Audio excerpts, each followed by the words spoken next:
Happy President's Day, everybody. Hope you had a good one. Lots of sun out there. A little chilly, but certainly not all that bad. We still have a west wind at 10 miles an hour here in the city. That's causing a wind chill of, say, about 8 degrees colder than our actual air temperatures.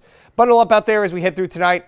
It's clear skies, so any heating of the day, you know where it goes. It escapes into the atmosphere, and so we're going to be talking about maybe 20 or even below that here in Providence. Outlying areas you can expect if you're in a rural spot to drop into the teens tonight.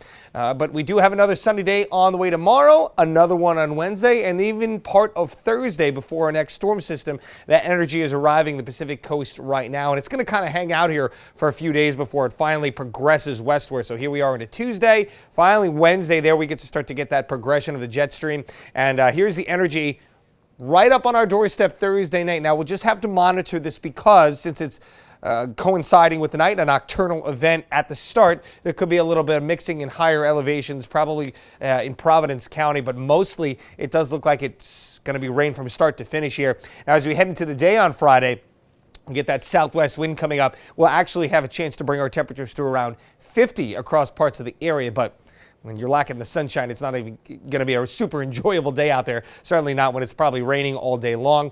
Moderate rain. Doesn't look like a super heavy rainfall event. No threat of any kind of flooding. And then we're back to the dry weather as we head into the weekend. A little shot of cold air comes in on Saturday. And then, interesting as we head towards the last days of February and first week of March that is, we're looking at a bit of a mild stretch here. So are we going to have a lot more chances of snow? Well, certainly the deck is stacked against you once you get into March, although we still do average about a half a foot of snow, very similar to what we expect to see in December. But our two snowy months, January and more so February. We look at January, it was approximately, well, you know, it's only an inch off, so I'd call that a fairly average month. And February was on track to be an average month, but looks like we're going to wind up a little bit below because of this stagnancy here over the second half of the month. And looking at the temperature projections going forward for the next week, likely not going to see that number change.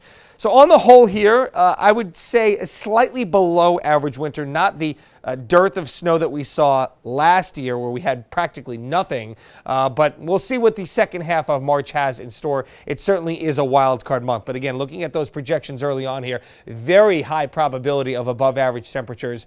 That doesn't mean that you definitely can't get snow with a weather pattern like this, but chances are you would really need to just have that timing be absolutely perfect, or you would need to get a nocturnal event where the temperatures are a little bit colder, and that decreases your overall chances of snow. So not super bullish on that. Of course, northern New England, you want to head up to the resorts. That's a little bit of a different story. Colder air generally there, and they're probably making plenty of snow as well. 19 tonight. Yeah, it's certainly cold enough now.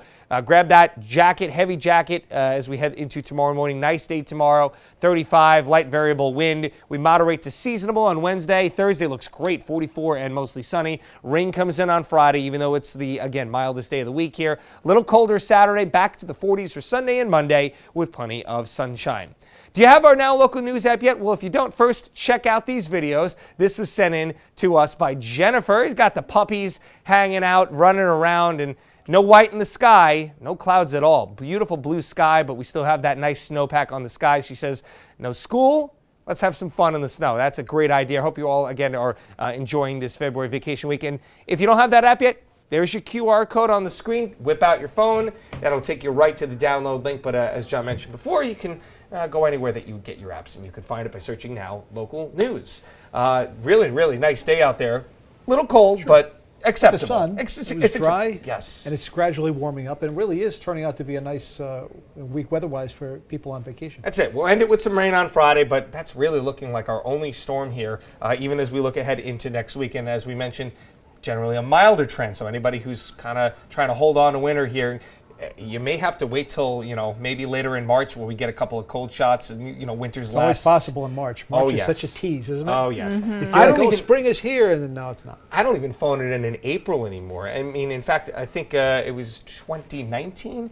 We had some April snow Fools? in May. Yeah, Oh. the first week of May, That's we had too a couple much. of. Let's not get crazy. Time out at May. That's an outlier, but Come on. April you certainly can get it. I can think of a couple of East Coast opening days that have been snowed out in the last 5 to 10 years, so it certainly is possible. It's possible.